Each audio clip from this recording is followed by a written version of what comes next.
শুরু হয়েছে পবিত্র হজের মূল আনুষ্ঠানিকতা।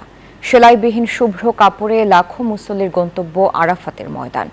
লাব্বাইক আল্লাহুম্মা লাব্বাইক ধ্বনিতে মুখর চারপাশ, চলছে আল্লাহর নৈকট্য লাভের আকুতি। এবছর সারা বিশ্ব থেকে প্রায় 14,70,000 হজযাত্রী হজ পালনের জন্য সৌদি আরবে এসেছেন। স্থানীয় হজযাত্রী মিলে এই সংখ্যা প্রায় 20 লাখ হতে পারে বলে ধারণা করা হচ্ছে। এর মধ্যে বাংলাদেশি হজযাত্রীর সংখ্যা 86,958 জন।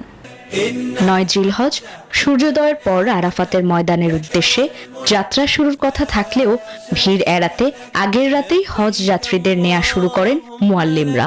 মিনা থেকে প্রায় 15 কিলোমিটার দূরে বিদায় হজের স্মৃতি বিজড়িত আরাফাতের ময়দান, যেখানে মহানবী সাল্লাল্লাহু আলাইহি ওয়াসাল্লাম দিয়েছিলেন বিদায় হজের ভাষণ। মসজিদের নামিরা থেকে এবছর হজের খুতবা দিচ্ছেন শায়েখ সালেহ বিন আব্দুল্লাহ হুমাইদ, যা বাংলা সহ 20টি ভাষায় অনুবাদ করা হচ্ছে। এই অনুবাদে যুক্ত আছেন বাংলাদেশি শিক্ষার্থীরাও। সূর্যাস্তের পর আরাফাতের ময়দান ত্যাগ করে হাজিরা রওনা দেবেন মুজদালিফার পানে, যেখানে তারা রাত্রি যাপন করবেন এবং শয়তানকে নিক্ষেপের জন্য কঙ্কর সংগ্রহ করবেন। এভাবেই এগিয়ে যাবে হজের পরবর্তী কার্যক্রম।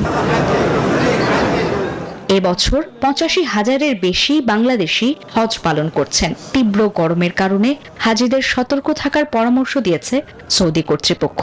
নেওয়া হয়েছে বিশেষ স্বাস্থ্য সেবা ব্যবস্থাও। Desk report, news 24।